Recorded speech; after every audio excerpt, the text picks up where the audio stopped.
In the dim glow of flickering lamps, a single voice once echoed through crowded squares, promising stability while the ground beneath shifted imperceptibly. History does not collapse in a single thunderclap. It erodes, one silent agreement at a time, one collective blind eye turned toward the gathering storm. This is the story of social psychology in failing systems, the invisible currents that pull civilizations toward the brink long before the visible rupture. It is a tale repeated across empires and eras, where ordinary people, driven by instincts older than memory, became both victims and unwitting architects of their own downfall. Imagine the streets of a once thriving city at the height of its confidence. Merchants haggle under awnings heavy with spices and silk. Children chase one another between market stalls, and elders gather in shaded courtyards to recount tales of past glories. Daily life pulses with reassuring rhythms.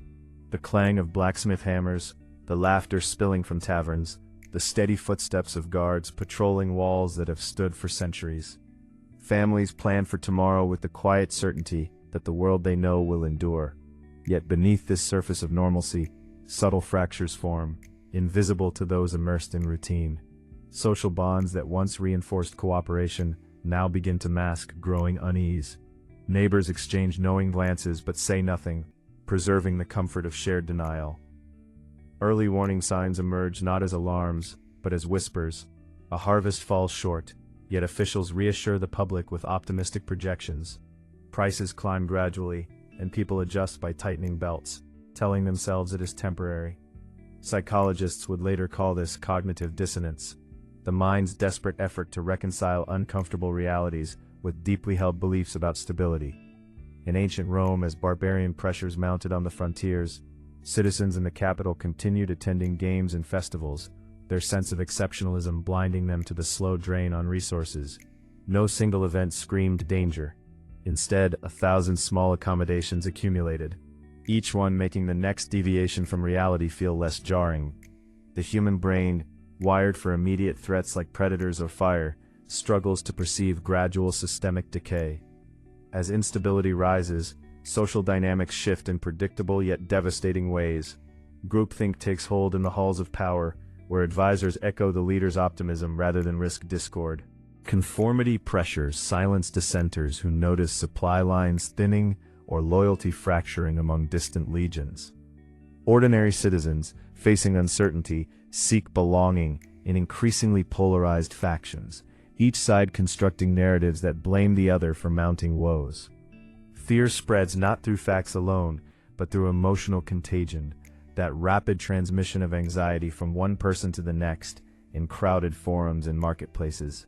Trust, the invisible glue of societies, begins to dissolve. Merchants hoard goods, families withdraw into tighter circles, and cooperation gives way to competition over shrinking resources. The system that once rewarded foresight now punishes those who speak uncomfortable truths. Key decisions emerge under intense psychological pressure. Leaders, desperate to maintain legitimacy, double down on policies that feel intuitively right but accelerate decline. In the waning days of the Weimar Republic, economic panic fueled hyperinflation, yet many clung to familiar political rituals even as money became worthless paper.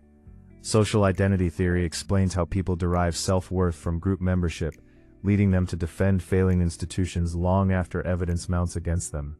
Mistakes compound when obedience to authority overrides moral intuition. Experiments decades later would reveal how readily individuals defer to perceived experts or leaders, even when actions contradict personal ethics. In historical failing systems, this deference allowed corrupt officials to thrive, while reformers were marginalized as alarmists or traitors. The weight of sunk costs, both financial and emotional, made reversal feel impossible. Then comes the moment the system begins to fail, often quietly at first. A critical threshold is crossed, when denial can no longer contain reality.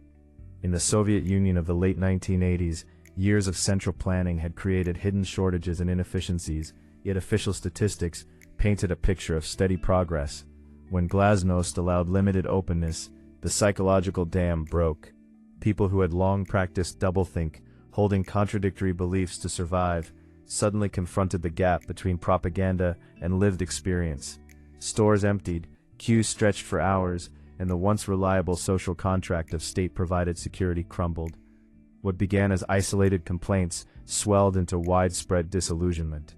The collapse did not begin with chaos, it began with the erosion of shared fictions that had sustained the regime. Human consequences unfold with harrowing intimacy. Social breakdown accelerates as norms unravel. Neighbors who once shared bread now eye one another with suspicion over dwindling supplies. Crime rises not merely from desperation, but from the perception that rules no longer apply equally. Families fracture under stress, with children witnessing parents lose status and purpose overnight. Psychological studies of disasters show how acute stress impairs decision-making, leading to panic buying, scapegoating, and violence against outgroups.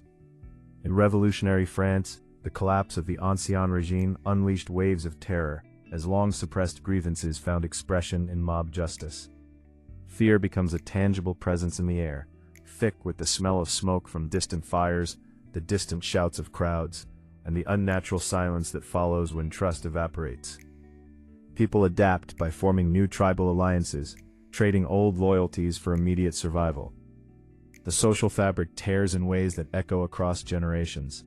Bystander effect, amplified in large populations, means fewer individuals step forward to help the vulnerable as responsibility diffuses. Those in power retreat into bunkers of privilege, further alienating the masses. Epidemics of despair spread, with suicide rates climbing and birth rates plummeting as hope for the future dims. Yet even in breakdown, remarkable acts of resilience emerge. Communities form mutual aid networks, rediscovering cooperation born of necessity. Historians note how the Black Death, while devastating, reshaped European social structures by altering labor dynamics and challenging feudal hierarchies. The psychological scars, however, linger. Collective trauma passes through stories, shaping cultural memory and future cautionary tales. Long-term historical impact reveals patterns that transcend any single empire. The fall of systems influenced by these psychological mechanisms often clears the ground for new orders, sometimes more adaptive, sometimes even more fragile. Rome's collapse fragmented Europe into feudal states, yet preserved classical knowledge in monasteries that would later fuel the Renaissance. The psychological tendency toward authoritarianism in times of uncertainty, documented in studies of threat perception, explains why some collapses birth dictators while others foster democratic renewal. Understanding these dynamics offers no easy prevention, but illuminates recurring vulnerabilities. Empires that ignored social cohesion in favor of raw power or ideological purity accelerated their own demise. The interplay between individual minds and collective fate remains as relevant today as in any ancient forum or crumbling palace. Yet the haunting truth lingers in the silence after the fall. Civilizations do not die solely from external blows or resource depletion. They succumb when their people, driven by deep psychological imperatives, lose the capacity for honest appraisal and collective adaptation. The ruins stand as monuments not just to ambition, but to the limits of human perception. In quiet moments, one can almost hear the echoes of those who lived through the transition, their voices carrying across centuries a warning wrapped in tragedy. The routines that once defined life, the laughter in marketplaces, the steady rhythms of labor, all fade into memory. What replaces them depends on whether future generations learn to see the invisible currents before they become torrents. The wheel turns again in our own age, with familiar patterns emerging in new guises. Social media amplifies emotional contagion at unprecedented speed, while algorithms feed confirmation bias on a global scale. Failing systems today may not wear the crowns of emperors, but manifest in financial institutions, political bodies, and supply chains stretched thin. The same psychological forces, conformity, denial, groupthink, obedience, continue their patient work. History teaches that collapse is rarely total annihilation, but a painful reconfiguration. Those who study these moments gain not certainty, but humility before the complexity of human societies. In the end, the story of social psychology and failing systems is one of profound vulnerability and surprising endurance. We watch the past not as distant spectators, but as participants in an ongoing drama. The silence that follows rupture carries both loss and possibility. Empires fall, systems break, yet humanity persists, forever navigating the tension between instinct and insight. The next turning point may already whisper in the routines of daily life, waiting for those willing to listen before the familiar world slips away. The camera lingers on empty squares where crowds once gathered, on faded murals depicting glory, on wind moving through abandoned halls, and in that stillness, the lesson endures. Awareness is the first, most difficult step toward resilience.